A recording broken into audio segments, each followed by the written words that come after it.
بسم الله الرحمن الرحيم. عن أبي موسى رضي الله عنه قال قال رسول الله صلى الله عليه وسلم.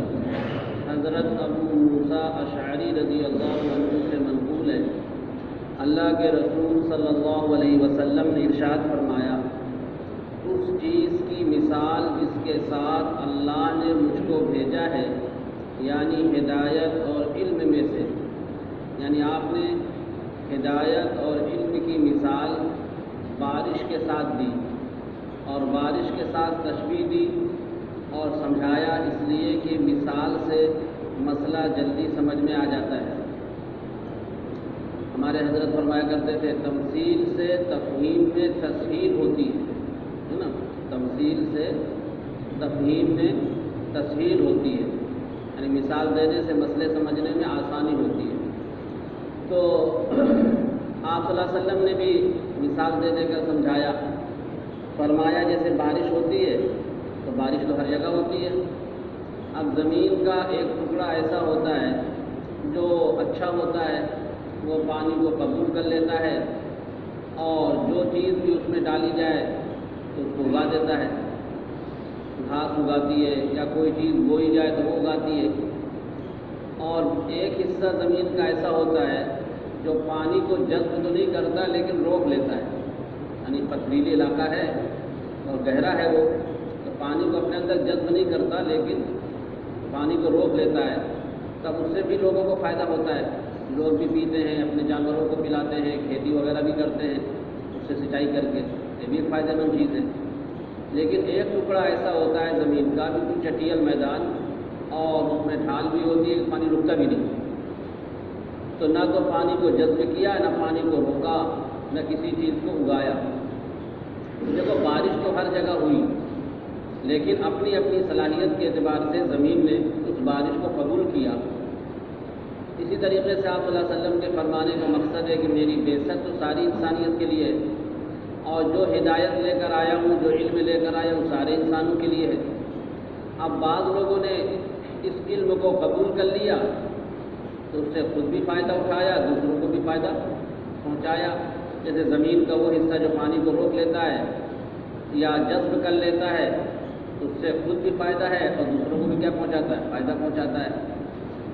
اور اگر جس آدمی نے اس ہدایت کی طرف یا علم نبوت کی طرف توجہ نہیں دی اور سر تک نہیں اٹھایا اور ہدایت کو قبول نہیں کیا، تو اس کی مثال گویا کہ اس چٹیل میدان کی طرح ہے جہاں بارش تو ہوئی لیکن پانی رکا نہیں، نہ پانی کو جذب کیا اور نہ پانی کو روکا، کوئی فائدہ نہیں ہوتا، پانی پورا بہہ کے چلا جاتا ہے۔ تو ڈھالدار جگہ ہوتی ہے اور ایسی بھی نہیں ہوتی کہ پانی کو جذب کر لیں، پتھریلی جگہ جو ڈھالدار ہو تو پورا پانی بہہ کر جو ہے نالی اور نالوں میں چلا جاتا ہے، ہوتا نہیں ہوتا، تو کسی کا کوئی فائدہ نہیں ہوتا۔ اس طرح مثال دے کر آپ نے سمجھایا ہے۔ دیکھیے حضرت ابو موسیٰ اشعری رضی اللہ عنہ سے منقول ہے، اللہ کے رسول صلی اللہ علیہ وسلم نے ارشاد فرمایا، مثل ما بعثنی اللہ بہ من الہدی والعلم، اس چیز کی مثال جس کے ساتھ اللہ نے مجھ کو بھیجا ہے، یعنی ہدایت اور علم کے ساتھ، کا مثل الغیث الکثیر، موسلا دھار بارش کی طرح ہے۔ غیث کے معنی بارش کے آتے ہیں، کثیر معنی زیادہ، تو موسلا دھار بارش کی طرح ہے۔ اصاب ارضن، جو زمین میں پہنچتی ہے، وہ بارش کہاں پہنچتی ہے؟ زمین میں۔ اب زمین کے مختلف حصے ہوتے ہیں، فکانت منہا طائفۃ طیبۃ، اس زمین میں ایک اچھا حصہ ہوتا ہے یا ایک اچھا ٹکڑا ہوتا ہے۔ طائفہ معنی جماعت کے بھی آتے ہیں، گروہ کے بھی آتے ہیں، اور حصے وغیرہ کے بھی آتے ہیں۔ تو اس زمین کا ایک اچھا حصہ ہوتا ہے، قبلت الماء، جو پانی کو قبول کر لیتا ہے یعنی جذب کر لیتا ہے، فانبتت الکلأ والعشب الکثیر، تو وہ زمین کا حصہ گھاس کو اگاتا ہے اور بہت زیادہ گھاس اگاتا ہے۔ کلأ ان کے معنی بھی چارے وغیرہ کہتے ہیں، اور عشب معنی بھی گھاس کہتے ہیں، جو چیز بوئی جائے وہ اگاتی ہے۔ وکانت منہا اجادب، اور زمین کا ایک حصہ سخت ہوتا ہے، اجادب معنی سخت، کہ پانی کو جذب تو نہیں کرتا لیکن امسکت الماء، وہ پانی کو روک لیتا ہے. جیسے ہوتا ہے پتھریلی جگہ ہوتی ہے، گہری جگہ ہوتی ہے تو پانی جمع ہو جاتا ہے اس میں. امسکت الماء، وہ پانی کو. فنفع اللہ بها الناس، تو اللہ تعالیٰ اس کے ذریعے بھی لوگوں کو نفع پہنچاتے ہیں. فشربوا، لوگوں نے پیا. سقوا، اور جانوروں کو پلایا. سقا یسقی مانے جانوروں کو پلانا. وزرعوا، اور کھیتی کی، اس سے سینچائی وغیرہ کی. تو گویا کہ یہ دونوں حصے ایسے ہیں کہ جس سے فائدہ ہوا، بارش سے انہوں نے فائدہ اٹھایا. وَأَصَابَ مِنْهَا طَائِفَةً أُخْرَىٰ، اور زمین کے دوسرے حصے کو بارش پہنچتی ہے. انما ہی قیعان، یقاعون کی جمع ہے. وہ بالکل چٹیل میدان ہوتا ہے، لکھا ہے الارض المستویہ، بالکل برابر اور ہموار زمین. لا تمسک ماء ولا تنبت کلاً، نہ تو وہ پانی کو روکتا ہے اور نہ گھاس کو اگاتا ہے. تو آپ نے فرمایا فذالک مثل من فقہ فی دین اللہ، یہ اس شخص کی مثال ہے جس نے اللہ کے دین کو سمجھا، جس نے اللہ کے دین کو. وَنَفَعَهُ بِمَا بَعَثَنِ اللَّهُ بِهِ، اور اس کو نفع پہنچایا اس چیز کے ساتھ جس کے ساتھ اللہ نے مجھ کو بھیجا ہے. فَعَلِمَ وَعَلَّمَ، تو خود بھی جانا اور دوسروں کو بھی سکھایا. جیسے پانی کا جو پانی زمین کا وہ حصہ جو پانی کو روک لیتا ہے یا جذب کر لیتا ہے، تو خود بھی فائدہ اٹھایا اور دوسروں کو بھی فائدہ پہنچایا.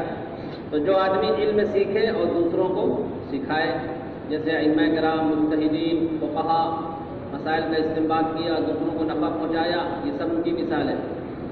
اور وہ زمین کا حصہ جو پانی کو روکتا بھی نہیں اور گھاس کو اگاتا بھی نہیں، تو فرمایا یہ اس شخص کی مثال ہے لم یرفع بذالک راسا، جو اس کی طرف سر نہیں اٹھاتا، یعنی سر نہیں اٹھایا. سر نہ اٹھانے کا مطلب یہ ہے کوئی توجہ نہیں دی.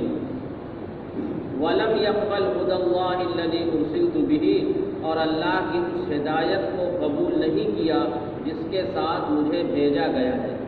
تو گویا کہ جیسے بارش ہر جگہ ہوتی ہے لیکن زمین کے الگ الگ ٹکڑے اور الگ الگ حصے ہوتے ہیں اور زمین اپنی اپنی صلاحیت کے اعتبار سے اس پانی سے فائدہ اٹھاتی ہے، اسی طریقے سے آپ کی جو ہدایت ہے اور آپ کی جو علم نبوت ہے وہ گویا کہ بارش کی طرح ہے.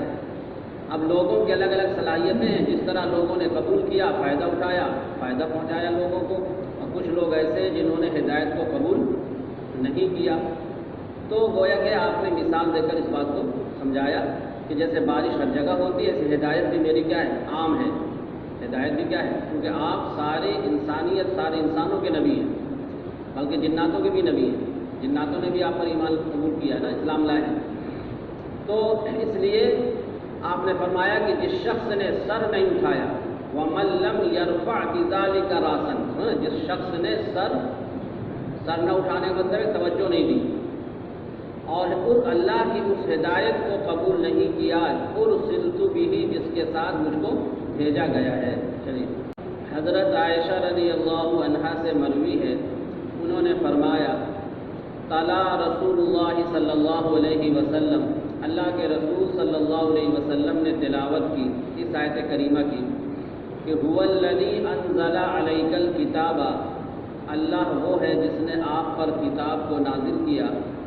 منہ آیات محکمات، ان میں سے بعض آیتیں محکم ہیں، اور اس کے بعد ہے وَأُخَرُ مُتَشَابِهَاتٌ، اور کچھ آیتیں متشابہات کی ہیں. فَأَمَّا الَّذِينَ فِي قُلُوبِهِمْ زَيْغٌ فَيَتَّبِعُونَ مَا تَشَابَهَ مِنْهُ ابْتِغَاءَ الْفِتْنَةِ وَمَا ابْتِغَاءَ تَأْوِيلِهِ، وَمَا يَعْلَمُ تَأْوِيلَهُ إِلَّا اللَّهُ وَالرَّاسِخُونَ فِي الْعِلْمِ يَقُولُونَ آمَنَّا بِهِ كُلٌّ مِّنْ عِندِ رَبِّنَا وَمَا يَذَّكَّرُ إِلَّا أُولُو الْأَلْبَابِ. یہاں تک پڑھا تھا آپ نے، کہا تھا وَمَا يَذَّكَّرُ إِلَّا. تو دیکھیے قرآن کی جو آیتیں ہیں وہ دو طرح کی ہیں، ایک محکم اور ایک متشابہ.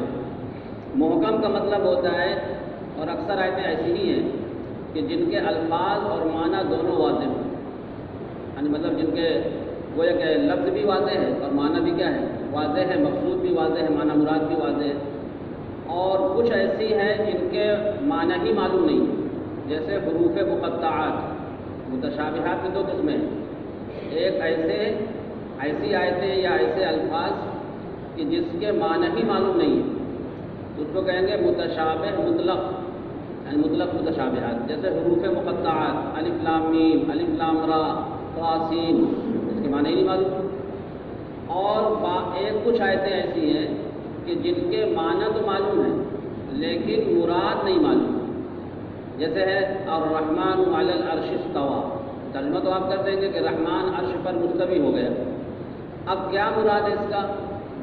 کیونکہ اللہ تعالیٰ جسم سے پاک ہے، اللہ تعالیٰ مکان سے پاک ہے، تو عرش پر بیٹھنے کا کیا مطلب ہے؟ ٹھیک ہے نا؟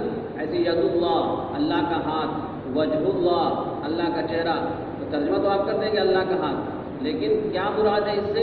یہ مراد واضح نہیں ہے، اس کو کہتے ہیں متشابہ من وجہ، یعنی ایک طرح سے اس کے اندر اشتباہ ہے، تو گویا کہ متشابہ مطلق اور متشابہ من وجہ، یہ دو قسم ہو گئی۔ تو جن کے دلوں میں کجی ہوتی ہے فَأَمَّا الَّذِينَ فِي قُلُوبِهِمْ زَيْغٌ فَيَتَّبِعُونَ مَا تَشَابَهَ، تو جن کے دلوں میں گمراہی ہوتی ہے، کجی ہوتی ہے، تو وہ ان آیتوں کے پیچھے پڑتے ہیں جو متشابہات میں سے ہیں، محکم کو نہیں معلوم کرتے بلکہ ان کے پیچھے پڑتے ہیں معنی معلوم کرنے میں، اور حالانکہ کہا گیا کہ وَمَا يَعْلَمُ تَأْوِيلَهُ إِلَّا اللَّهُ، اس کا مطلب کوئی نہیں جانتا سوائے اللہ کے۔ وَالرَّاسِخُونَ فِي الْعِلْمِ يَقُولُونَ آمَنَّا بِهِ، اور جو علم میں راسخ ہیں، مضبوط علماء ہیں، وہ کہتے ہیں کہ ہم تو اس پر کیا لائے؟ ایمان لائے، اور یہ کہتے ہیں کُلٌّ مِّنْ عِندِ رَبِّنَا، سب چیزیں ہمارے رب کی طرف سے ہیں، الف لام میم بھی اللہ کی طرف سے نازل کیا گیا ہے، اور الحمدللہ رب العالمین بھی اللہ کی طرف سے کیا کیا گیا ہے؟ نازل کیا گیا ہے۔ جس کے مراد واضح ہے وہ بھی اللہ کی طرف سے ہے، جس کی مراد واضح نہیں ہے وہ بھی اللہ کی طرف سے ہے۔ لیکن جن کے دلوں میں کجی ہوتی ہے، گمراہی ہوتی ہے، تو وہ انہی چیزوں کے پیچھے پڑتے ہیں جو متشابہات کے قبیل کی ہوتی ہیں، اور پھر اپنے دماغ سے اور اپنے ذہن سے اس کے مطلب بیان کرنے لگتے ہیں کہ اس کا مطلب یہ ہے، اس کا مطلب یہ ہے۔ تو فرمایا کہ اللہ کے رسول صلی اللہ علیہ وسلم نے تلاوت کی هو الذی انزل علیک الکتاب منہ آیات محکمات سے لے کر وما یذکر الا اولو الالباب تک۔ حضرت عائشہ فرماتی ہیں کہ اللہ کے رسول صلی اللہ علیہ وسلم نے ارشاد فرمایا فَإِذَا رَأَيْتِ، یعنی گویا کہ بخاری کی روایت میں ہے فَإِذَا، یعنی آپ نے خطاب کیا حضرت عائشہ کو، اور مسلم کی روایت میں ہے رَأَيْتُمْ، یہ فرق ہے، یعنی آپ نے ان کو خطاب کیا تھا یا سب کو خطاب کیا تھا؟ رَأَيْتُمْ اگر مانیں گے تو جمع مذکر حاضر کا صیغہ ہے، اور رَأَيْتِ واحد مؤنث حاضر کا صیغہ ہے، تو یہ تھوڑا سا فرق ہے۔ بخاری کی روایت میں فَإِذَا رَأَيْتِ ہے، اور مسلم کی روایت میں رَأَيْتُمْ ہے، کیا ہے؟ ہاں، تو اللہ کے رسول صلی اللہ علیہ وسلم نے فرمایا فَإِذَا رَأَيْتِ، جب تم دیکھو، اور مسلم کی روایت میں ہے رَأَيْتُمْ، کہ جب تم لوگ دیکھو، جب الَّذِينَ يَبْتَغُونَ مَا تَشَابَهَ مِنْهُ، جب تم دیکھو ان لوگوں کو جو پیچھے پڑے ہیں ان آیتوں کے جو متشابہات میں سے ہیں، پیچھے پڑے ہیں ان آیتوں کے جو متشابہات میں سے ہیں، تو اللہ کے رسول نے فرمایا فَأُولَٰئِكَ الَّذِينَ سَمَّاهُمُ اللَّهُ، یہ وہی لوگ ہیں جن کا اللہ نے نام لیا ہے، فَاحْذَرُوهُمْ، لہذا تم ان سے بچو، احتیاط کرو۔ کیا نام لیا ہے؟ اہل الزیغ کا ہے نا، فَأَمَّا الَّذِينَ فِي قُلُوبِهِمْ زَيْغٌ فَيَتَّبِعُونَ مَا تَشَابَهَ، کہ وہ پیچھے پڑتے ہیں ایسے چیزوں کے، تو گویا کہ اہل زیغ ہیں، وہ اہل زیغ سے مراد گمراہ لوگ، تو یہ گویا کہ اللہ کی طرف سے نام دیا گیا کہ ایسے لوگ کیا ہوتے ہیں؟ گمراہ ہوتے ہیں، دوسروں کو گمراہ کرنے کی کوشش کرتے ہیں۔ جب تفسیر بالرائے کریں گے اور اپنی منمانی چیزیں بیان کریں گے تو کیا ہوگا؟ خود بھی گمراہ ہوئے، دوسروں کو بھی۔ تو اللہ کے رسول نے فرمایا کہ ان سے جو ہے کوئی چیز نہ سنو بلکہ ان سے بچو، کیا کرو؟ ہاں، فرمایا فَأُولَٰئِكَ الَّذِينَ سَمَّاهُمُ اللَّهُ، یہ وہ لوگ ہیں جن کو اللہ نے نام دیا ہے، یعنی کہ لکھا ہے اہل الزیغ، کیا نام دیا ہے؟ فَاحْذَرُوهُمْ، لہذا تم ان سے احتیاط کرو، بچو۔ حضرت عبداللہ بن عمرو رضی اللہ عنہما سے مروی ہے، انہوں نے فرمایا حجرت الی رسول اللہ صلی اللہ علیہ وسلم یوما، حجرہ یحجر کے معنی ہوتے ہیں دوپہر کے وقت کہیں جانا، بالکل دھوپ میں، تو انہوں نے فرمایا کہ میں اللہ کے رسول صلی اللہ علیہ وسلم کے پاس ایک دن دوپہر میں پہنچا، بالکل ظہر کا وقت تھا یا اس سے پہلے حجرت، میں دوپہر کے وقت پہنچا اللہ کے رسول کے پاس ایک دن. تو راوی کہتے ہیں فَسَمِعَ أَصْوَاتَ رَجُلَيْنِ اخْتَلَفَا فِي آیَةٍ، تو اللہ کے رسول نے سنا دو لوگوں کی آوازوں کو جو اختلاف کر رہے تھے کسی آیت کے بارے میں. اللہ کے رسول حجرے میں تھے، اور جو آپ کے حجرات تھے نا ازواج مطہرات کی، بالکل مسجد نبوی سے متصل تھے. تو اگر کوئی مسجد میں بات کرتا تھا تو اب آواز پہنچتی تھی کہاں؟ حجرے میں. چھوٹے چھوٹے کمرے ہوتے تھے. تو اللہ کے رسول نے سن لیا کہ کوئی جھگڑا کر رہا ہے، ایک کہہ رہا ہے اس کا مطلب یہ ہے، ایک کہہ رہا ہے اس کا مطلب یہ ہے.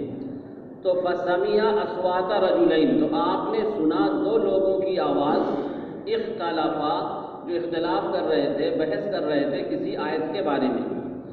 تو عبداللہ بن عمرو کہتے ہیں فخرج علینا رسول اللہ صلی اللہ علیہ وسلم یعرف فی وجہہ الغضب، ہمارے پاس تشریف لائے یا ہم پر نکلے اللہ کے رسول صلی اللہ علیہ وسلم، آپ کے چہرے میں غصے کے آثار نمایاں تھے. آپ کے چہرے میں غصہ پہچانا جاتا تھا. کیا مطلب؟ یعنی غصے کے آثار نمایاں تھے، معلوم ہو رہا تھا کہ آپ ناراض ہیں چہرے سے. اور پھر آپ نے یہ بات فرمائی تھی انما ہلاک من کان قبلکم باختلافہم فی الکتاب، کہ وہ لوگ ہلاک ہو گئے جو تم سے پہلے گزرے ہیں، یعنی گزشتہ قومیں، ان کے اختلاف کرنے کی وجہ سے کتاب میں، یعنی ان کی جو کتابیں تھیں. جیسے یہودیوں کی کتاب توریت تھی، انہوں نے بھی اپنی منمانی تفسیر کی تھی اس کی، جس کے من میں جو آتا تھا کرتا تھا، ہے نا. اسی طریقے سے انجیل میں ہوا، تحریف ہوئی نہیں ہوئی، کسی نے کچھ مطلب بیان کیا، کسی نے کچھ مطلب بیان کیا. پڑھیں گے روایتیں آئیں گی کہ ان کے یہاں کی رجم کی آیتیں تھیں کہ اگر شادی شدہ زنا کرے تو کیا ہوگا؟ سنسار ہوگا. لیکن یہودی کیا کرتے تھے؟ اگر کوئی بیچارہ غریب آدمی پھنس گیا تو اس کو سنسار کر دیتے تھے. کوئی بڑا آدمی ہوتا تھا تو ہاتھ رکھ لیتے تھے، آگے پیچھے بڑھتے تھے، بیچ کا حصہ چھوڑ دیتے تھے. سمجھ نہیں؟ آج کل ہوتا ہے کوئی بڑا ہوا، سورس والا ہوا تو چھوٹ جاتا ہے. غریب پھنس گیا بیچارہ تو اس کو ثابت کرنے میں 10 سال لگ جاتے ہیں، پتہ نہیں ہوتا. تو اس طریقے سے وہاں بھی ہوتا تھا. تو سزا دیتے تھے غریب لوگوں کو، اور بڑا کوئی آدمی ہوا تو اس کو چھوڑ دیتے تھے. اللہ کے رسول نے اسی عدل کو بیان کیا تھا. جب ایک صاحب سے چوری ہو گئی ایک عورت سے، تو کچھ لوگوں نے سفارش کی تھی نا اللہ کے رسول سے کہ آپ چھوڑ دیجئے، آپ معاف کر دیجئے. تو اللہ کے رسول نے ناراضگی کا اظہار فرمایا کہ میری بیٹی فاطمہ اگر چوری کرتی تو میں اس کا ہاتھ کاٹ دیتا. یہ بات فرمائی کہ اس میں جو ہے سزا میں کوئی چھوٹا بڑا نہیں ہوتا. اگر کوئی جرم ہوا ہے کسی سے تو اس کو اسلامی سزا دی جائے گی. یہ اسلام کا عدل ہے. لیکن یہ یہودی کیا کرتے تھے کہ توریت کی تفسیر اپنی مرضی سے بیان کرتے تھے. کوئی بڑا آدمی اگر کوئی گناہ کر لیا، جرم کر لیا، زنا وغیرہ کر لیا تو اس کو جو ہے چہرے کو کالا کر کے تھوڑا گھما دیتے تھے، رسوائی ہو جائے تاکہ، اور سنسار نہیں کرتے تھے. اور غریب آدمی سے اگر ہو جائے یہ جرم تو اس کو سنسار کر دیتے تھے. تو رجم کی آیتیں وہاں بھی موجود تھیں لیکن چھپا لیتے تھے. لیکن یہ کہا گیا کہ ان کے اختلاف کرنے کی وجہ سے کچھ کا کچھ مطلب بیان کرتے تھے وہ. تو کتاب سے مراد ہے ان کی کتابیں. کیا مراد ہے؟ یعنی ان کے نبی پر جو کتابیں نازل ہوئی تھیں، جیسے یہودی ہیں تو ان کے نبی موسیٰ علیہ السلام ہیں، ان پر نازل ہوئی تھی توریت. عیسائی ہیں تو ان کے نبی عیسیٰ علیہ السلام ہیں، ان پر نازل ہوئی تھی انجیل. اس پر انہوں نے اختلاف کیا، کچھ کا کچھ مطلب بیان کیا، تحریف کی، جس کا نتیجہ یہ ہوا کہ وہ قومیں ہلاک اور برباد ہو گئیں. چلیے، حضرت سعد بن ابی وقاص رضی اللہ عنہ سے منقول ہے، انہوں نے فرمایا اللہ کے رسول صلی اللہ علیہ وسلم نے ارشاد فرمایا کہ مسلمانوں میں سب سے بڑا مجرم وہ ہے جرم کے اعتبار سے، ان اعظم المسلمین فی المسلمین جرما، یعنی مسلمانوں میں سب سے بڑا جرم کے اعتبار سے وہ شخص ہے سأل عن شیء، جس نے کسی ایسی چیز کے بارے میں پوچھا جو لوگوں پر حرام نہیں کی گئی تھی، لوگوں پر حرام نہیں تھی، مباح تھی، لیکن فحرم من اجل مسئلتہ، وہ چیز حرام کر دی گئی اس کے سوال کرنے کی وجہ سے. اس حدیث میں یہ بیان کیا گیا ہے کہ بلا وجہ نبی سے پوچھا نہ کرو، یعنی جو ضرورت ہو تو پوچھو. اور ایک چیز مباح ہے، معلوم ہے کہ یہ جائز ہے، تو پھر بار بار اس کو نہ پوچھو، اس لیے کہ وہ نبی پر وحی آتی ہے. کہیں اگر یہ وحی آ گئی یہ چیز آج سے حرام کی جاتی ہے تو تمہارے سوال کی وجہ سے اچھی خاصی چیز مباح تھی، جائز تھی، وہ کیا ہو گئی؟ حرام ہو گئی. تو اس میں گویا کہ اللہ کے رسول نے یہ منع کیا کہ بلا ضرورت سوال نہ کیا کرو. جیسے بنی اسرائیل سے کہا گیا تھا کہ گائے ذبح کر دو، وہ کوئی بھی گائے ذبح کرتے تھے تو کام ہو جاتا، لیکن انہوں نے پوچھنا شروع کیا کیسی گائے ہو، تو پھر اللہ نے بھی پابندیاں لگائیں، ایسی ہو ایسی ہو، اور پھر اتنی پابندیاں لگ گئی، اس میں اتنی قیدیں بڑھ گئی کہ پھر ڈھونڈنا مشکل ہو گیا تھا، وہ نہیں ہوا۔ تو جب آدمی قید لگاتا ہے، بڑھاتا ہے، تو اللہ کی طرف سے بھی آنے لگتی ہے۔ تو یہ گویا کہ اللہ کے رسول کے زمانے میں تھا، کیونکہ اللہ کے رسول پر وحی آتی تھی، نبی پر وحی آتی ہے، تو حلت اور حرمت کا تعلق اسی زمانے سے ہوتا ہے۔ اب بعد میں اگر کسی عالم سے پوچھا جائے تو وہ چیز حرام نہیں ہو جائے گی، جو حلال ہے تو قیامت تک حلال ہی رہے گی، جو چیزیں حرام ہو چکی ہیں تو وہ قیامت تک کیا رہیں گی؟ حرام رہیں گی۔ اللہ کے رسول کے زمانے کی بات تھی، اس میں یہ ادب سکھایا گیا کہ نبی سے بلا ضرورت سوال نہ کرو، نبی سے بلا ضرورت سوال نہ کرو، جو ضروری چیز ہے وہی پوچھو، اور ایک ایک چیز معمولی چیز کا سوال نہ کرو، ورنہ کہیں تمہارے سوال کی وجہ سے وہ چیز حرام نہ ہو جائے کہیں۔ اگر حرام ہو گئی تو تم مسلمانوں کے لیے سب سے بڑے کیا بنو گے؟ مجرم بنو گے۔ تو اللہ کے رسول نے فرمایا مسلمانوں کے درمیان سب سے بڑا مجرم، مسلمانوں میں سب سے بڑا مجرم مسلمانوں کے درمیان وہ شخص ہوگا جس نے کسی ایسی چیز کے بارے میں پوچھا جو لوگوں پر حرام نہیں تھی، یعنی مباح تھی، جائز تھی، اور وہ حرام کر دی گئی اس کے سوال کرنے کی وجہ سے، ہے نا؟ قرآن بھی ہے، یا ایھا الذین آمنوا لا تسألوا عن اشیاء ان تبد لکم تسؤکم، اگر ظاہر کر دی جائیں گی تم کو برا لگے گی، ہے نا؟ تو زیادہ بلا ضرورت سوال نہیں کرنا چاہیے۔ حضرت ابو ہریرہ رضی اللہ عنہ سے منقول ہے، انہوں نے فرمایا اللہ کے رسول صلی اللہ علیہ وسلم نے ارشاد فرمایا، پیشین گوئی تھی کہ یکون فی آخر الزمان دجالون کذابون، آخر زمانے میں بہت سے جھوٹے اور مکار لوگ پیدا ہوں گے۔ دجال کے معنی مکار کہتے ہیں، یہ ایک بڑا دجال ہوگا، وہ تو قیامت کے قریب ظاہر ہوگا۔ یہ دجالوں سے مراد ہے مکار، دھوکہ دینے والے۔ اس طرح بہت سے لوگ آئیں گے، کوئی اپنے کو مہدی کہے گا، کوئی اپنے کو عیسیٰ کہے گا، جیسے ہو رہا ہے آج کل۔ تو اللہ کے رسول نے فرمایا یکون فی آخر الزمان، آخر زمانے میں بہت سے مکار اور جھوٹے پیدا ہوں گے، یاتونکم من الاحادیث، اور وہ تمہارے پاس ایسی ایسی حدیثیں لے کر آئیں گے جن کو نہ تم نے سنا ہوگا نہ تمہارے باپ داداؤں نے سنا ہوگا۔ دین کی باتیں، نئی نئی باتیں اور نئی نئی حدیثیں گڑ گڑ کے اللہ کے رسول کی طرف منسوخ کر دیں گے کہ اللہ کے رسول نے یہ فرمایا، حالانکہ حدیث صحیح نہیں ہوگی۔ تو وہ تمہارے پاس لائیں گے ایسی ایسی حدیثیں جن کو نہ تم نے سنا ہوگا نہ تمہارے باپ داداؤں نے سنا ہوگا۔ فرمایا فَإِيَّاكُمْ وَإِيَّاهُمْ، لہذا تم لوگ ان سے بچو، تم لوگ ان سے، لا يُضِلُّونَكُمْ، وہ تم کو گمراہ نہ کر دیں، وَلَا يَفْتِنُونَكُمْ، اور تم کو فتنے میں مبتلا نہ کر دیں۔ رواہ مسلم۔ وعنہ قال كان اہل الکتاب یقرؤون التوراۃ بالعبرانیہ، انہی سے یعنی حضرت ابو ہریرہ رضی اللہ تعالیٰ عنہ سے مروی، انہوں نے فرمایا کہ اہل کتاب توریت کو پڑھا کرتے تھے عبرانی زبان میں، عبرانی زبان میں نازل ہوئی تھی تو توریت عبرانی زبان میں پڑھتے تھے۔ وَيُفَسِّرُونَهَا بِالْعَرَبِيَّةِ لِأَهْلِ الْإِسْلَامِ، اور اس کا ترجمہ کیا کرتے تھے عربی زبان میں مسلمانوں کے لیے۔ صحابہ کے سامنے یہودی جو ہیں آتے تھے اور توریت پڑھتے تھے، تو توریت تو اصل عبرانی زبان میں تھی، اور عبرانی زبان عربوں کو آتی نہیں تھی صحابہ کو، تو وہ ترجمہ کرتے تھے اس کا کہنے عربی میں۔ تو اللہ کے رسول نے فرمایا کہ ایسا ہو سکتا ہے کہ لکھا کچھ ہو متن میں شرح کچھ کر رہے ہوں، یہ تو ہو سکتا ہے، پتہ نہیں عبرانی زبان میں کیا پڑھ رہے ہیں وہ، اور ترجمہ کر رہے ہیں اپنی مرضی سے، تو ہو سکتا ہے ترجمہ میں کیا کر دیں، غلطی کر دیں۔ تو اللہ کے رسول نے فرمایا لا تصدقوا اہل الکتاب، اہل کتاب کی تم تصدیق نہ کرو، یہ نہ کہو کہ تم صحیح کہہ رہے ہو، بلکہ آگے آ رہا ہے کہ یہ کہو کہ جو بھی اس میں ہے نازل کیا گیا اس پر ہم ایمان لاتے ہیں۔ اس لیے ایسا ہو سکتا ہے کہ وہ چیز جس کا وہ ترجمہ کر رہے ہیں اور جو چیز بتا رہے ہیں کہ اس کا مطلب یہ ہے، تو ہو سکتا ہے اس کا مطلب ہی نہ ہو۔ تو ایک وہ چیز جو اللہ کی طرف سے نازل نہیں کی گئی اس کی تصدیق کرنا لازم آئے گا، اور تکذیب بھی نہ کرو، ہو سکتا ہے صحیح بیان کر رہے ہوں، تو اللہ کی طرف سے نازل کردہ چیز کی تکذیب ہو جائے گی۔ خاموش رہو، بس نہ تصدیق کرو اور نہ تکذیب کرو۔ یہ آپ نے صحابہ کو ادب سکھایا کہ کہیں اللہ کی طرف سے نازل کردہ چیز کی کہیں تکذیب نہ ہو جائے، اور کہیں ایسا نہ ہو جائے کہ اللہ کی طرف سے جو چیز نازل نہیں کی گئی اس کی تم کیا کر دو، تصدیق کر دو۔ تو فرمایا لا تصدقوا اہل الکتاب ولا تکذبوہم، تم نہ اہل کتاب کی تصدیق کرو اور نہ ان کی تکذیب کرو، بلکہ خاموش رہو اور یہ کہو آمنا باللہ وما انزل الینا، کہ ہم ایمان لائے اللہ پر اور اس چیز پر جو ہم پر نازل کی گئی. پھر اس کے آگے لمبی آیت ہے رواہ البخاری.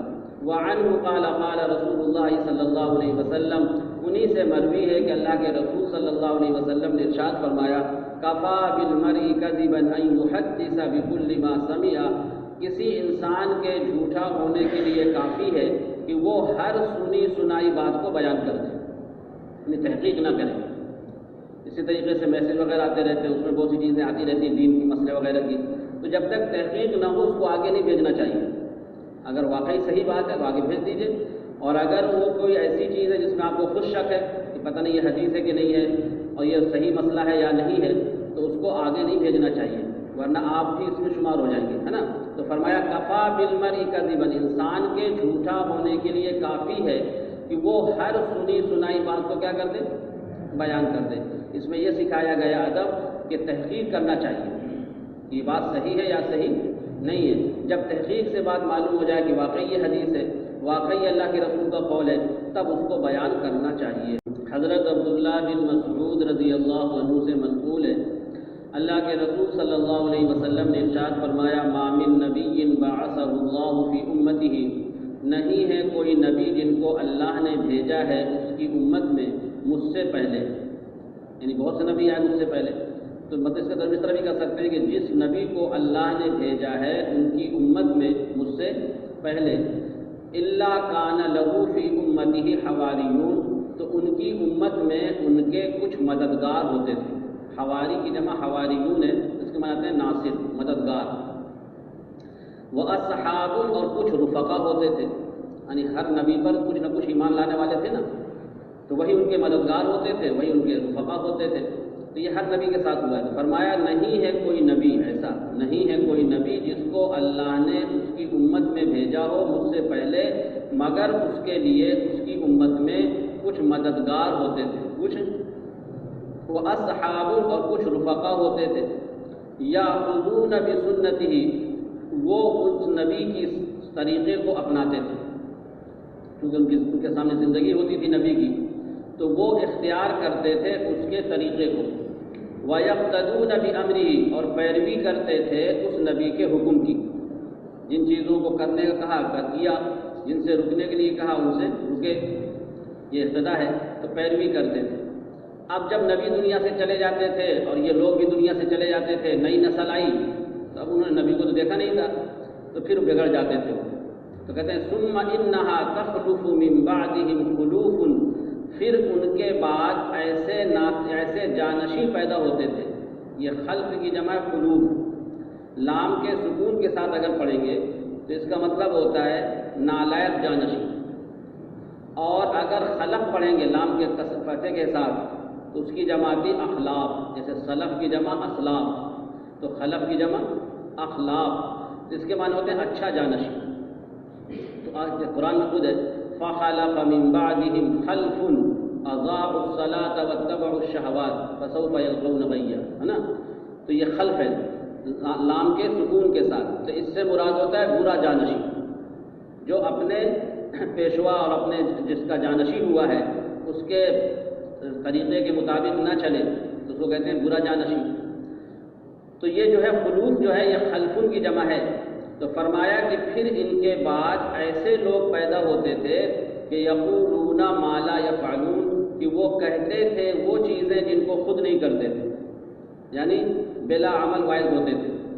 تو وہ کہتے تھے وہ چیزیں جن کو وہ خود، وَيَفْعَلُونَ مَا لَا يُؤْمَرُونَ، اور وہ کرتے تھے ایسے کاموں کو جن کا ان کو حکم نہیں دیا جاتا تھا، یعنی بالکل بگڑ جاتے تھے، شریعت کے خلاف کام کرنے لگتے تھے.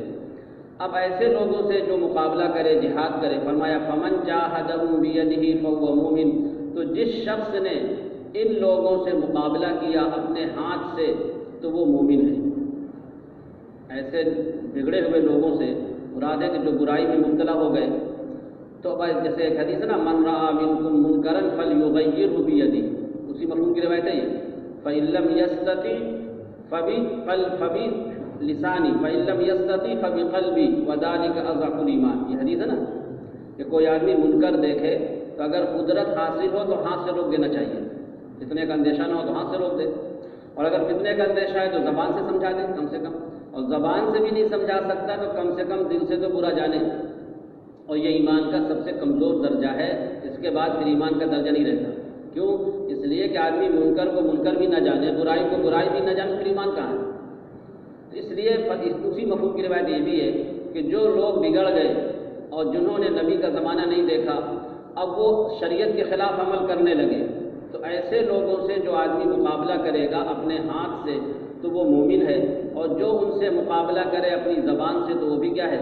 مومن ہے، اور جو شخص ان سے مقابلہ کرے اپنے دل سے، یعنی دل سے برا جانے، تو وہ بھی کیا ہے؟ مومن ہے۔ وَلَيْسَ وَرَاءَ ذَلِكَ مِنَ الْإِيمَانِ حَبَّةُ خَرْدَلٍ، اور اس کے بعد ایمان کا رائی کے دانے کے برابر بھی حصہ نہیں ہوتا۔ اگر ایک آدمی برائی کو برائی بھی نہیں سمجھتا، گناہ کو گناہ بھی نہیں سمجھتا، تو اب سمجھو ایمان کے لیے خطرہ ہے نا؟ تو فرمایا اس کے بعد، یعنی اس درجے کے بعد ایمان کا رائی کے دانے کے برابر کوئی حصہ نہیں ہوتا۔ رواہ مسلم۔ عن ابی ہریرہ رضی اللہ عنہ قال قال رسول اللہ صلی اللہ علیہ وسلم، حضرت ابو ہریرہ رضی اللہ عنہ سے منقول ہے، انہوں نے فرمایا کہ اللہ کے رسول صلی اللہ علیہ وسلم نے ارشاد فرمایا ہے، من دعا الی ہدی کان لہ من الاجر مثل اجور من تبعہ، جس شخص نے ہدایت کی دعوت دی تو اس کے لیے اجر ہوگا ان لوگوں کے اجر کی طرح جو اس کی پیروی کریں گے۔ ہم نے کسی کو نماز کے لیے بلایا، اس نے نماز پڑھی تو اس کو تو ثواب ملے گا ہی پڑھنے والے کو، لیکن دعوت دینے والے کو بھی ثواب ملے گا۔ اور لا ينقص ذلك من اجورهم شيئا، اور یہ چیز ان کے اجر میں سے کچھ کمی نہیں کرے گی، یعنی ان کا اجر کم نہیں ہوگا، ان کو تو پورا پورا اجر ملے گا۔ اسی لیے آتا ہے کہ مؤذن کو بہت اجر و ثواب ملے گا، اس لیے کہ جب اذان دیتا ہے تو اس کی اذان سے جتنے لوگ نماز پڑھنے آئیں گے تو سب کا ثواب اس کے کھاتے میں لکھا جاتا ہے، سمجھے نا؟ اس لیے کہا گیا نا کہ مؤذنین کی گردن لمبی ہوگی، تو اس کا مفہوم یہ ہے کہ اتنا اجر و ثواب ہوگا، اتنا ڈھیر لگا ہوگا کہ وہ گردن اونچی کر کے دیکھیں گے۔ تو اس کی وجہ کیا ہے کہ چونکہ 5 وقت کی اذان دیتا ہے اور سینکڑوں آدمی، بڑی مسجد اگر ہے، بڑا شہر ہے تو سینکڑوں آدمی آتے ہیں نماز پڑھنے، تو ہر آدمی کا ثواب گویا کہ اس میں لکھا جائے گا، کیونکہ وہی سبب بنا نا، اذان دیا اور اذان کی وجہ سے لوگ سن کے مسجد میں آئے، تو گویا کہ سبب بنا۔ یہ مطلب من دعا الی ہدی، جس نے ہدایت کی طرف بلایا، جس نے ہدایت کی طرف بلایا، اچھے کام کے لیے بلایا، تو اس کے لیے اجر ہوگا بلانے والے کے لیے مثل اجور من تبعہ، ان لوگوں کے اجر کی طرح، ان لوگوں کے جو اس کی پیروی کریں گے، جو اس کی، اور یہ ان کے اجر میں سے کچھ کم نہیں کرے گا۔ اس کا برعکس بھی ہے، ومن دعا الی ضلالۃ، اور جس شخص نے بلایا گمراہی کی طرف، کسی برے کام کی طرف، تو کان علیہ من الاسم، تو اس کے اوپر گناہ ہوگا مثل آثام من تبعہ، ان لوگوں کے گناہوں کی طرح جو اس کی پیروی کریں گے۔ اگر ہم نے کسی کو برے کام کے لیے بلایا اور اس نے برا کام کر لیا، گناہ کا کام کر لیا، تو اس کو تو ملے گا ہی گناہ، لیکن بلانے والے کو، سبب بننے والے کو بھی ملے گا۔ لا ينقص ذلك من آثامهم شيئا، اور یہ چیز ان کے گناہوں میں کچھ کم نہیں کرے گی، ان کو تو پورا پورا ملے گا، لیکن جو سبب بنا ہے اس کو بھی ملے گا۔ رواہ مسلم۔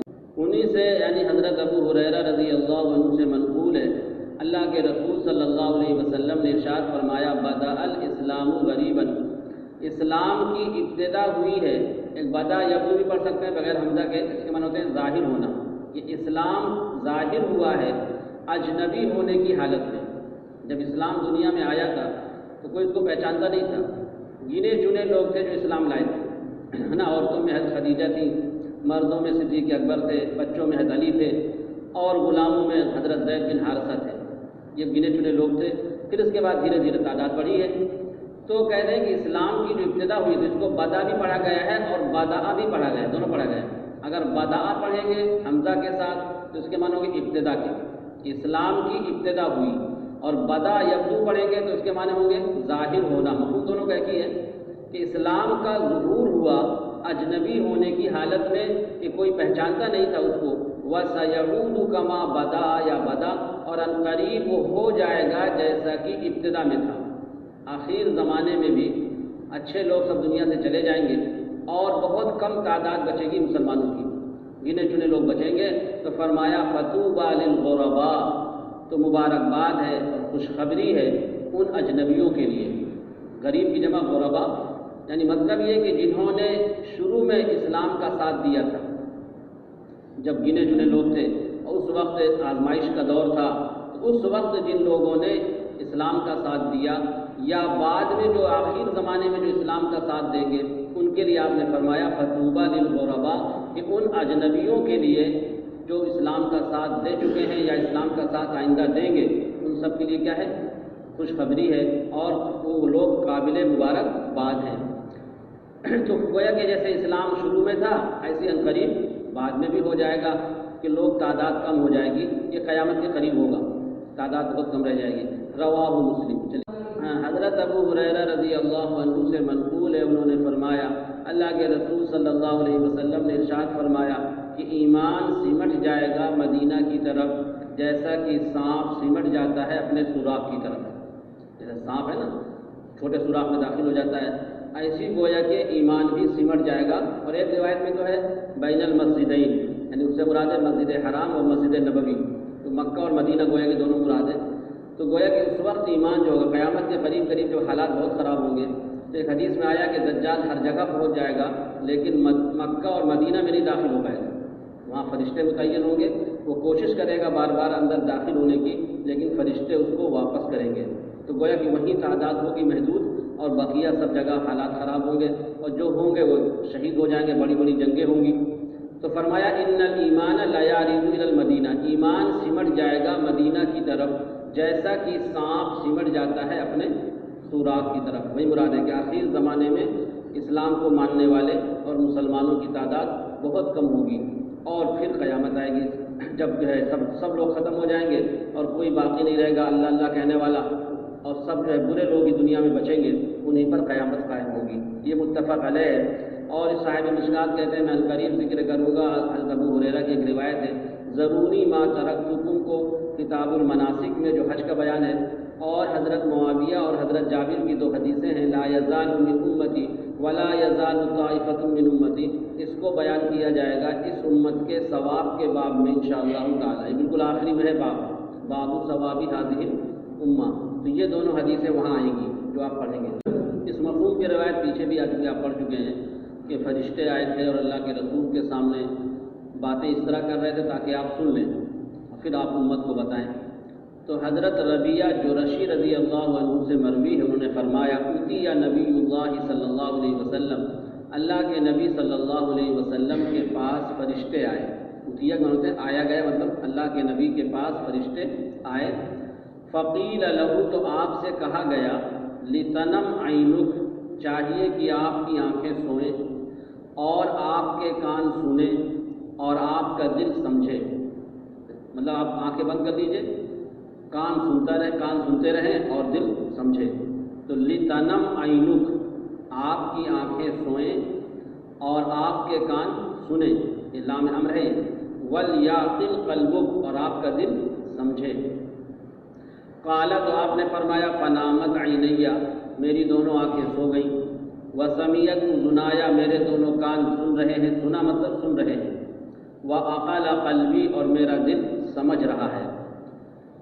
تو قال، انہوں نے کہا فقیل، اللہ کے رسول نے فرمایا فقیل علی، مجھ سے کہا گیا، ایک مثال بیان کی گئی میرے سامنے کہ سید بنا دارن، ایک سردار نے گھر بنوایا، فصنع فیہا ماذوبۃ، اور اس نے اس میں کھانا تیار کیا. وارسل داعیا، اور اس نے ایک دعوت دینے والے کو بھیجا. فمن اجاب الداعیہ، تو جس نے دعوت دینے والے کی بات کو قبول کیا، دخل الدار، وہ گھر میں داخل ہوا. وأکل من الماذوبہ، اور اس نے کھانے میں سے کھایا. ورضی عنہ السید، اور آقا اس سے خوش ہو جائے گا. آقا اس سے کیا ہو گیا؟ خوش ہو گیا کہ میرے کہنے پہ آ گیا. ومن لم یجب الداعیہ، اور جس شخص نے دعوت دینے والے کی دعوت کو قبول نہیں کیا، تو لم يدخل الدار، تو نہ تو وہ گھر میں داخل ہوا نہ داخل ہوگا. ولم یاکل من الماذوبہ، اور نہ دسترخوان سے یا کھانے سے کھائے گا. وسخط علیہ السید، اور سردار اس پر ناراض ہوگا. تو پھر فرمایا اللہ کے رسول نے انہوں نے تعبیر کیا بتائی کہ فاللہ السید، کہ سید کا مصداق اللہ ہے. سید کے مصداق کیا ہے؟ ومحمد الداعی، اور محمد صلی اللہ علیہ وسلم داعی ہیں، دعوت دینے والے. والدار الاسلام، اور دار کا مصداق کیا ہے؟ اسلام ہے، کہ جو محمد صلی اللہ علیہ وسلم کی بات مانے گا وہ گویا کہ اسلام کے گھر میں کیا ہو جائے گا؟ داخل ہو جائے گا. اور المحبوبہ کا مصداق ہے الجنہ، جنت، کہ جنت سے فائدہ اٹھائے گا، جنت کی نعمتوں سے. تو اس طرح مثال دے کر فرشتوں نے آپ کے سامنے بات کی تاکہ آپ سن لیں، سمجھ لیں اور پھر امت کو سمجھائیں. وعن ابی رافع قال قال رسول اللہ صلی اللہ علیہ وسلم لا الفین احدکم متکیا علی اریکتہ. حضرت ابو رافع کہتے ہیں کہ اللہ کے رسول صلی اللہ علیہ وسلم نے ارشاد فرمایا، میں تم میں سے کسی کو ہرگز نہ پاؤں اس حال میں کہ وہ ٹیک لگائے ہو اپنے تخت پر. اریکہ کہتے ہیں سریر، یعنی وہی تخت یا چارپائی. یاتیہ الامر من امری مما امرت بہ، اور اس کے پاس کوئی حکم آئے ان چیزوں میں سے جس کا میں نے حکم دیا ہے، او نہیت عنہ، یا جن چیزوں سے میں نے روکا ہے. یعنی کوئی اس کا حکم آیا کرنے والا یا نہ کرنے والا. فیقول، تو وہ کہے گا لا ادری، میں نہیں جانتا. ما موصول ہے یہ، ما وجدنا فی کتاب اللہ اتبعناہ، ہم نے جو کتاب اللہ میں پایا ہے اسی کی ہم پیروی کریں گے. یہ اشارہ تھا کہ ایک فرقہ ایسا پیدا ہوگا جو صرف قرآن کو مانے گا اور حدیث کا کیا کرے گا؟ انکار کرے گا، جس کو اہل قرآن کہا جاتا ہے. ایک فرقہ پیدا ہو چکا ہے، یہ پیشین گوئی پوری ہو گئی. اللہ کے رسول نے فرمایا تھا کہ ایک ایسا آدمی ہوگا جو تکیہ لگائے اپنے تخت پہ بیٹھا ہوگا اور تکبر کے ساتھ یہ بات کہے گا، کبر کے ساتھ، کہ میں حدیث کو نہیں جانتا، حدیث میں کیا حرام ہے کیا حلال ہے اس سے مجھے بحث نہیں ہے. ہم تو جو کتاب اللہ میں پاتے ہیں صرف ہم اسی کی کیا کرتے ہیں؟ پیروی کرتے ہیں. تو اللہ کے رسول نے فرمایا کہ میں تم میں سے کسی کو اس طرح نہ پاؤں کہ کوئی یہ کہے، یعنی آپ نے منع فرمایا کہ کوئی اس طرح نہ کہے کہ صرف ہم کتاب اللہ کو مانیں گے، حدیث کو نہیں مانیں گے. صرف باب قائم کیا گیا تھا، باب الاعتصام بالکتاب والسنہ، ہے نا، کہ کتاب اللہ کو بھی ماننا ضروری ہے اور حدیث پر بھی عمل کرنا ضروری ہے. آگے بہت سی حدیثیں اللہ کے رسول نے پیش فرمائی ہیں کہ اگر ٹھیک ہے تم حدیث کو نہیں مانتے تو پھر ان کی حرمت دکھاؤ تم قرآن میں کہاں ہے. جو چیزیں حدیث میں بہت سی چیزیں ایسی ہیں جن کا تذکرہ قرآن میں نہیں ہے، ان کی حرمت معلوم ہوتی ہے کس سے؟ حدیث سے. تو اگر ایک آدمی کہتا ہے کہ ہم قرآن کو مانیں گے صرف حدیث کو نہیں مانیں گے، تو پھر ان کی حرمت ثابت کرو کہاں سے؟ قرآن سے. تو اس لیے قرآن کے اندر تو اجمال ہے، بہت اختصار ہے. اصل جو تشریح ملے گی آپ کو، تفسیر ملے گی، کہاں ملے گی؟ حدیث میں ملے گی. تو کوئی آدمی قرآن کو سمجھ ہی نہیں سکتا بغیر حدیث کے. جو لوگ یہ کہتے ہیں کہ ہم صرف قرآن کو مانیں گے، غلط کہتے ہیں. وہ قرآن سمجھ ہی نہیں سکتے، قرآن پر عمل ہی نہیں کر سکتے. تو فرمایا حدیث کا سہارا تو لینا ہی پڑے گا. تو اللہ کے رسول نے فرمایا لا الفین احدکم، میں تم میں سے کسی کو ہرگز نہ پاؤں اس حالت میں کہ تم میں سے کوئی انکار کرے. سمجھے نا، میں تم میں سے کسی کو نہ پاؤں ہرگز متکیا علی اریکتہ، اس حال میں کہ وہ ٹیک لگائے ہو اپنے تخت پر، یعنی کبر کی علامت ہے، تخت پر بیٹھا ہو. اور یاتیہ الامر من امری، اور اس کے پاس کوئی حکم آئے، اس کے پاس مما امرت بہ، ان چیزوں میں سے جن کا میں نے حکم دیا ہے یا جن چیزوں سے میں نے روکا ہے. تو وہ کیا کہے؟ لا ادری، میں نہیں جانتا. ما وجدنا فی کتاب اللہ، ہم نے جو چیزیں کتاب اللہ میں پائی ہیں، اتبعناہ، ہم نے اسی کی پیروی کی ہے. رواہ احمد و ابو داؤد و ترمذی و ابن ماجہ والبیہقی فی دلائل النبوہ. اس کو امام بیہقی رحمۃ اللہ علیہ نے دلائل النبوہ میں نقل کیا ہے، کیونکہ نبوت کی دلیل ہے کہ وہ فرقہ اور وہ لوگ جو آپ کے زمانے میں موجود نہیں تھے، آپ نے پیشین گوئی فرمائی کہ ایسا ایسا ہوگا اور ایسا ہوا. امام بیہقی نے اس حدیث کو کہاں شمار کیا ہے؟ دلائل النبوہ میں. نبوت کی دلیل ہے کہ پیشین گوئی فرمائی اور وہ پیشین گوئی پوری. حضرت مقدام بن معدی کریم رضی اللہ عنہ سے مروی ہے، انہوں نے فرمایا اللہ کے رسول صلی اللہ علیہ وسلم نے ارشاد فرمایا، الا سنو، انی اوتیت القرآن، مجھے قرآن عطا کیا گیا ہے، اور اسی کے مثل اس کے ساتھ اور بھی. اس لیے کہ جو حدیثیں ہیں یہ بھی وحی ہے، وما ينطق عن الهوى ان هو الا وحی یوحی، آپ اپنی طبیعت سے کچھ نہیں بولتے تھے جب تک کہ وحی نہ آ جائے۔ فرق یہ ہے کہ قرآن وحی متلو ہے اور حدیث وحی غیر متلو ہے، اس کی تلاوت کا حکم نہیں دیا گیا، لیکن ہیں وہی دونوں۔ اس لیے فرمایا کہ مجھے قرآن دیا گیا ہے اور اسی کے مثل اور دیا گیا ہے، اسی کے مثل۔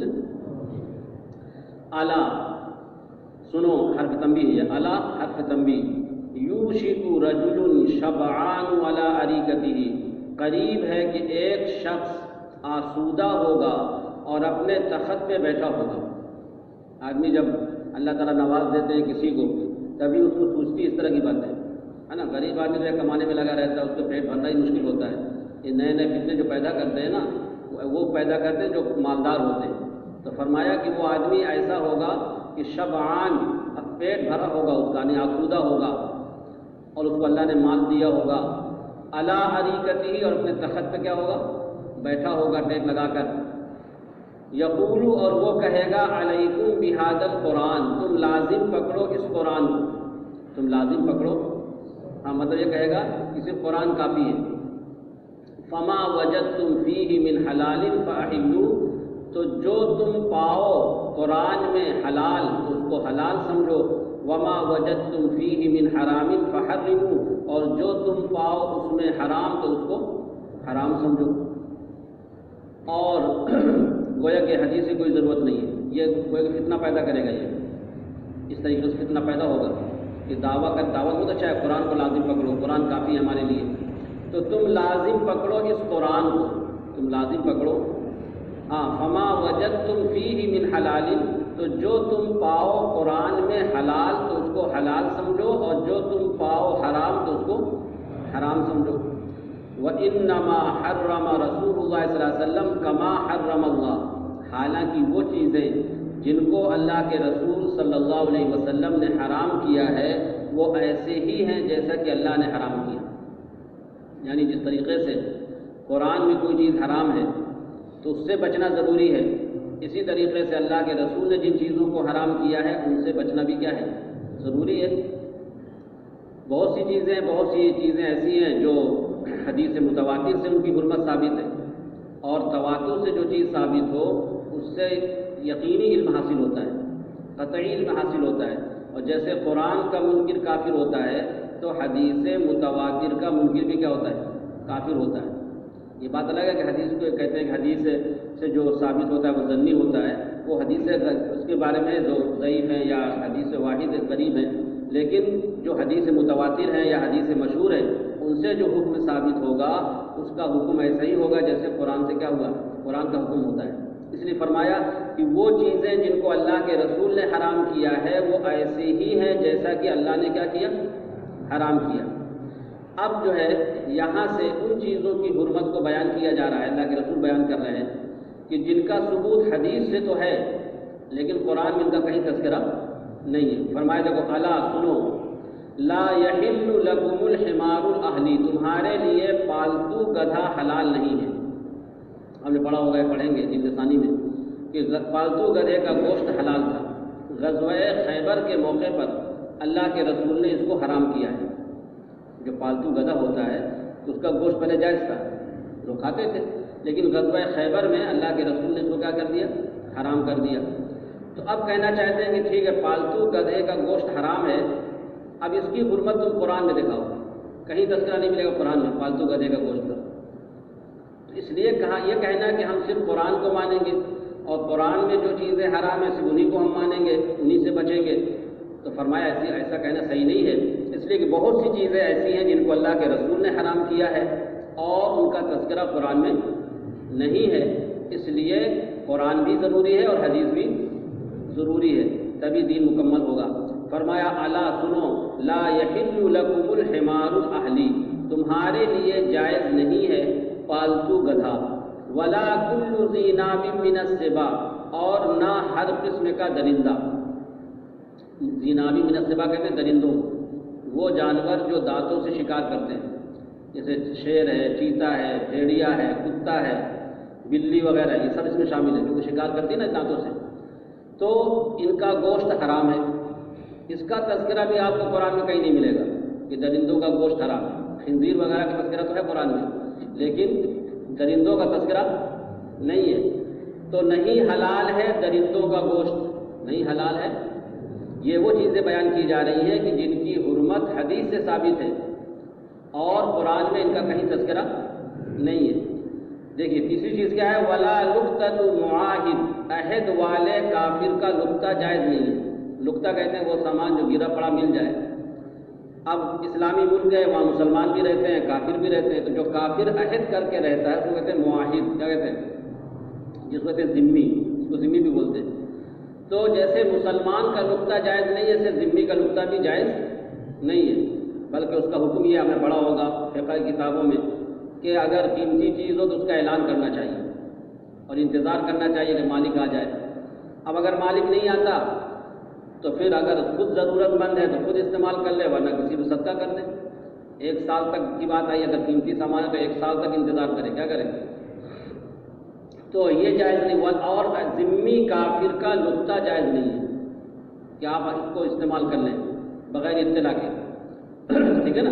بلکہ اس کو اشتہار دینا پڑے گا، آپ کو تشہیر کرنا پڑے گا، اعلان کرنا پڑے گا. ولا لقطۃ معاہد، اور کسی ذمی کافر کا لقطہ جائز نہیں ہے. تو اس کا سامان آپ کو مل گیا تو آپ سوچیں کہ ہم استعمال کر سکتے ہیں. اب یہ ذمی کافر کا لقطہ جائز نہیں ہے، اس کا حکم قرآن میں کہیں نہیں ہے. اس کی حرمت کہاں ثابت ہوئی؟ حدیث سے. ہاں ایک صورت ایسی ہے کہ جہاں پہ آدمی استعمال کر سکتا ہے، الا ان یستغنی عنہا صاحبها، مگر یہ کہ اس سے اس کا مالک بے نیاز ہو.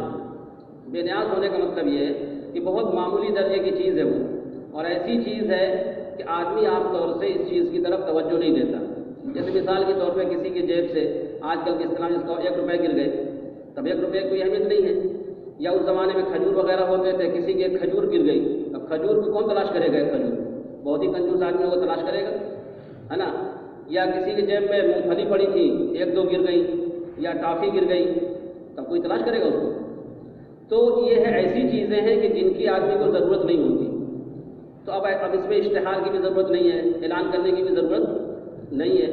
تو فرمایا کسی ذمی کافر کا لقطہ جائز نہیں ہے مگر یہ کہ اس کا مالک اس سے بے نیاز ہو. مگر یہ کہ اس کا مالک اس سے کیا ہو؟ اب بے نیاز کب ہوگا؟ جب کہ معمولی چیز ہوگی. کیا ہوگی؟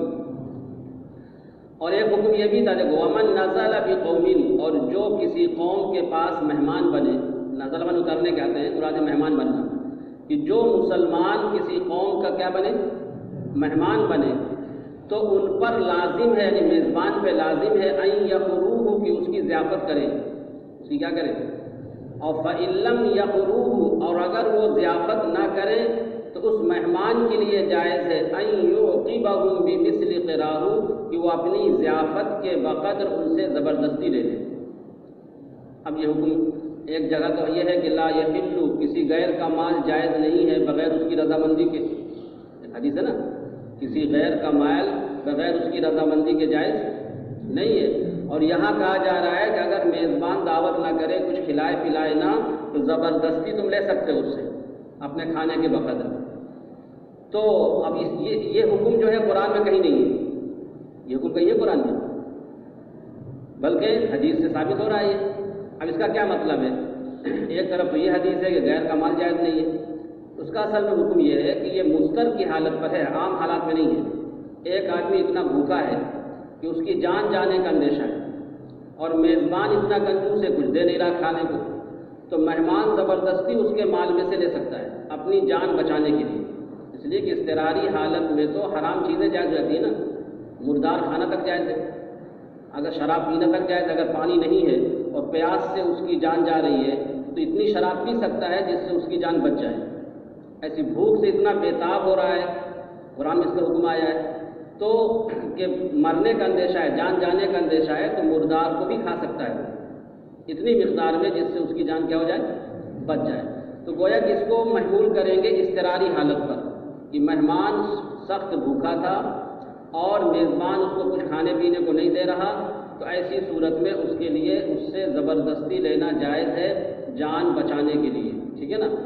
اور ایک قول یہ ہے کہ اصل میں یہ ابتدائی دور کی بات ہے. اسلام کا جب ابتدائی دور تھا تو جو کافر اسلامی حکومت پہ رہتے تھے تو اللہ کے رسول صلی اللہ علیہ وسلم ان سے جہاں بہت سی چیزوں سے معاہدہ ہوتا تھا کہ تم اسلام کے خلاف سازش نہیں کرو گے اور کسی طریقے کی سازش میں مبتلا نہیں ہوگے، تو اس میں سے ایک عہد یہ بھی لیا جاتا تھا کہ اگر کوئی ہمارا لشکر تمہارے گاؤں کے قریب سے گزرے گا، بستی سے گزرے گا، تو ان کی ضیافت بھی تمہاری ذمہ داری ہوگی۔ یہ عہد میں بات طے ہوتی تھی۔ اس لیے اس زمانے میں ہوٹل تو تھے نہیں، کھانے پینے کا سامان بھی اس طرح نہیں ملتا تھا جیسے آج کل جہاں بھی جاؤ کھا لو پی لو، تو بہت پریشانی ہوتی تھی۔ تو ان کافروں سے عہد لیا جاتا تھا کہ اگر کوئی ہمارا لشکر تمہاری بستی سے گزرے گا تو ان کی ضیافت کرنے کی ذمہ داری تمہاری ہوگی۔ تو وہ عہد کو مانتے تھے اور باقاعدہ طے ہوتا تھا۔ تو جب عہد میں بات طے ہے تو ان پر لازم ہو گیا، کیا ہو گیا؟ اب ضیافت کرنا ضروری ہو گیا۔ اب وہ ضیافت نہیں کر رہے تو گویا کہ اس عہد کی خلاف ورزی کر رہے ہیں، اس عہد کی کیا کر رہے ہیں؟ اس لیے مہمان کو حکم تھا کہ وہ زبردستی ان سے کیا کر سکتا تھا؟ لے سکتا تھا۔ تو یہ حکم ابتدائی دور میں تھا، اور بعد میں پھر جب اسلام کو ترقی ہوئی اور اسلام پھیل گیا، اب کوئی ضرورت نہیں ہے کہ کوئی آدمی کافر کا مہمان بنے گا، وہ تو ہر جگہ مسلمان ہے، تو اس لیے پھر یہ حکم کیا ہو گیا؟ منسوخ ہو گیا۔ کیا ہو گیا؟ تو اللہ کے رسول یہ سمجھانا چاہتے ہیں کہ جو لوگ یہ کہتے ہیں کہ ہم صرف قرآن کو مانیں گے اور حدیث کو نہیں مانیں گے، تو ان چیزوں کو دکھاؤ قرآن میں کہاں ہے؟ پالتو گدھے کا حکم ہے نا، اور درندوں کا حکم، اور ذمی کا نقطہ استعمال کر سکتے کہ نہیں کر سکتے اس کا حکم، اور ضیافت والا مسئلہ، یہ کہیں آپ کو قرآن میں نہیں ملے گا۔ اس سے پتہ چلا کہ حدیث کیا ہے؟ ضروری ہے۔ آگے بھی کچھ چیزیں دیکھیے۔ عن العرباض بن ساریہ قال قام رسول اللہ صلی اللہ علیہ وسلم، حضرت عرباض بن ساریہ رضی اللہ عنہ سے منقول ہے، انہوں نے فرمایا کہ اللہ کے رسول صلی اللہ علیہ وسلم کھڑے ہوئے۔ جب قامہ آئے تو اس کا مطلب ہوتا ہے اللہ کے رسول واعظ و نصیحت کے لیے کھڑے ہوئے۔ کس کے لیے؟ اور آپ نے فرمایا اَيَحْسِبُ أَحَدُكُمْ مُتَّكِئًا عَلَىٰ أَرِيكَتِهِ، کیا تم میں سے کوئی شخص یہ گمان کرتا ہے اس حال میں کہ وہ ٹیک لگائے ہو اپنے تخت پر، یظن، اور وہ یہ گمان کرے کہ ان اللہ لم یحرم شیئا الا ما فی ھذا القرآن، کہ اللہ نے نہیں حرام کیا کسی چیز کو مگر وہی چیزیں جو اس قرآن میں ہیں۔ اگر کوئی یہ دعویٰ کرتا ہے کہ حرام صرف چیزیں کس میں ہیں؟ قرآن میں ہیں اور حدیث میں نہیں ہے، تو اس کا دعویٰ غلط ہے۔ فرمایا ان اللہ، اگر کوئی شخص یہ دعویٰ کرتا ہے کہ ان اللہ لم یحرم شیئا، کہ اللہ نے نہیں حرام کیا کسی چیز کو مگر وہ چیز جو اس قرآن میں ہے، تو الا سنو، حرف تنبیہ ہے، وَإِنِّي وَاللَّهِ قَدْ أَمَرْتُ وَوَعَظْتُ وَنَهَيْتُ عَنْ أَشْيَاءَ، خدا کی قسم میں نے بھی کچھ چیزوں کا حکم دیا ہے اور میں نے بھی کچھ چیزوں سے منع کیا ہے۔ اللہ کے رسول فرماتے ہیں میں نے بھی کچھ چیزوں سے کیا کیا ہے؟ منع کیا ہے، اور کچھ چیزوں پہ کرنے کے لیے کہا ہے، اور فرمایا اِنَّهَا لَمِثْلُ الْقُرْآنِ، اور یہ چیزیں قرآن کی طرح ہیں۔ جس طریقے سے قرآن کی حرمت ثابت ہوتی ہے، یقینی ہوتی ہے، ایسی گویا کہ میری حرمت بھی کیا ہے؟ جو جن چیزوں کو میں نے حرام کیا ہے ان کو ماننا بھی کیا ہے؟ ضروری ہے۔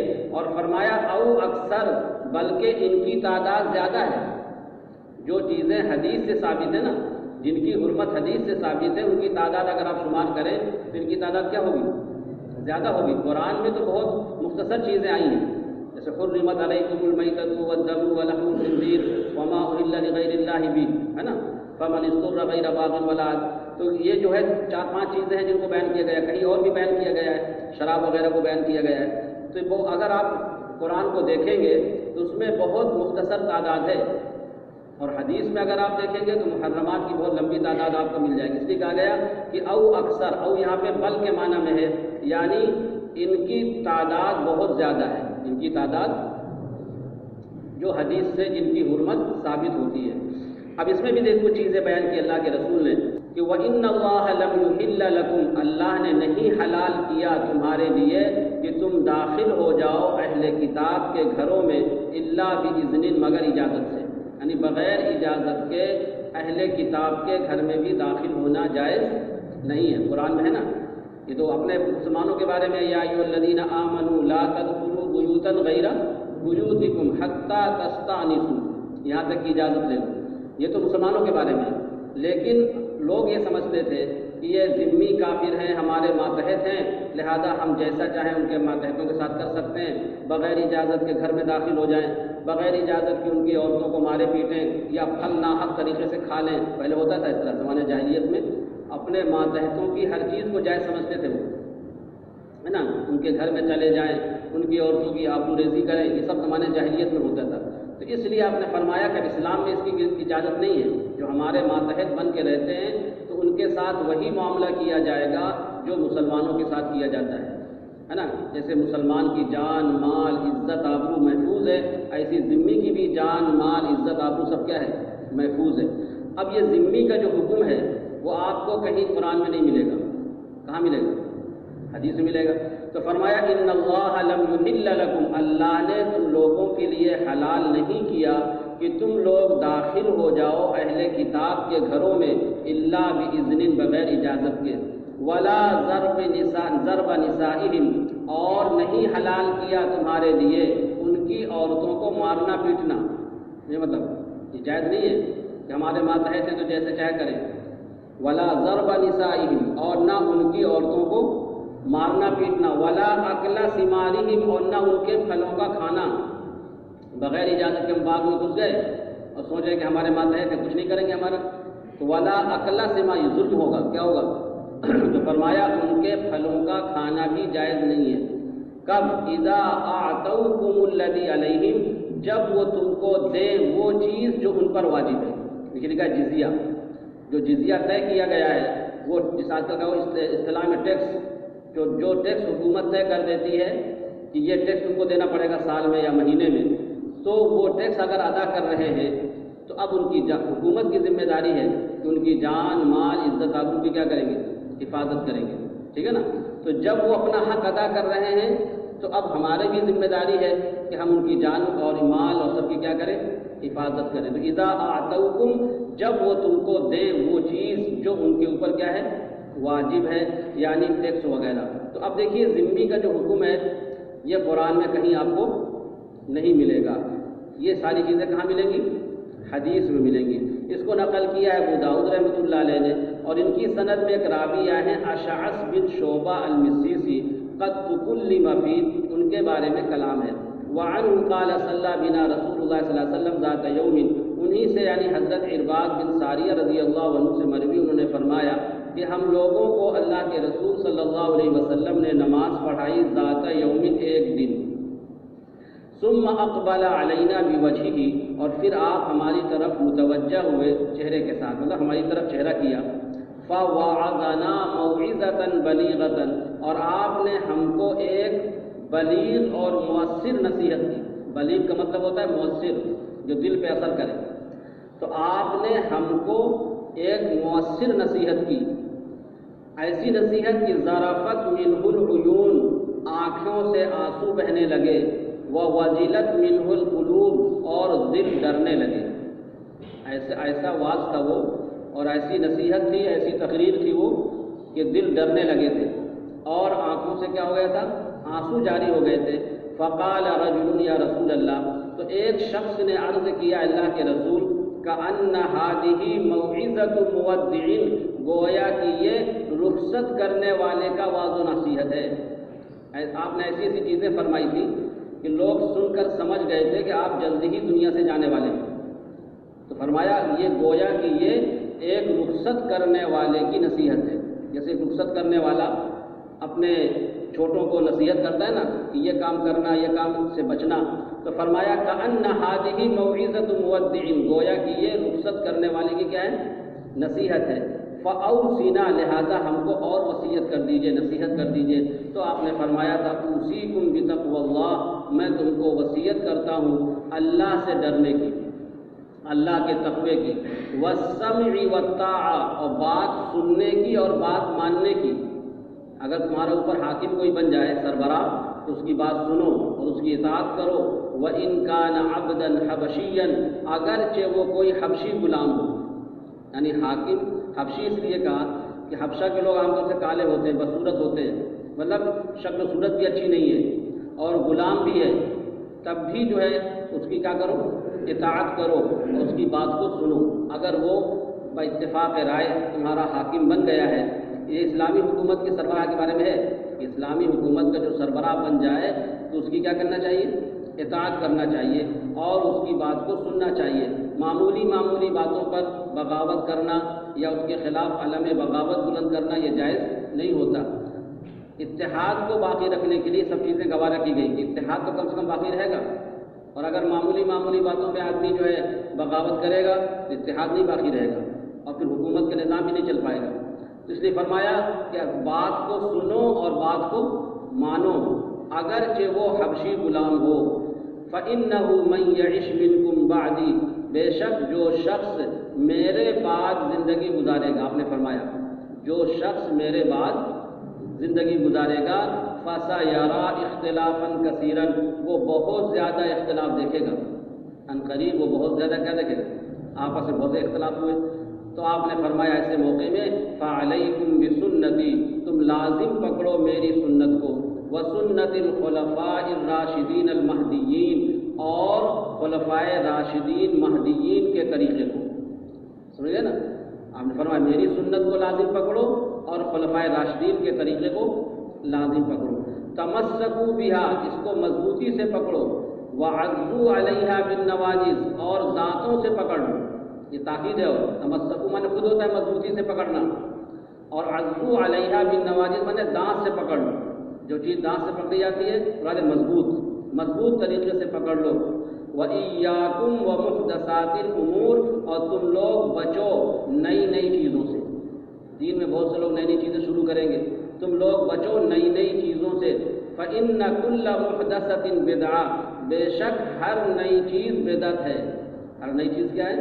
وہی جو جس کا ثبوت نہ قرآن سے ہو، نہ حدیث سے ہو، نہ صحابہ کے دور میں رہا ہو. تو ہر نئی چیز کیا ہے؟ بدعت ہے. وَكُلُّ بِدْعَةٍ ضَلَالَةٍ، اور ہر بدعت کیا ہے؟ گمراہی ہے. رواہ احمد وابو داؤد والترمذی وابن ماجہ الا انہما لم یذکر الصلاۃ، لیکن امام ترمذی اور ابن ماجہ نے نماز کا تذکرہ نہیں کیا.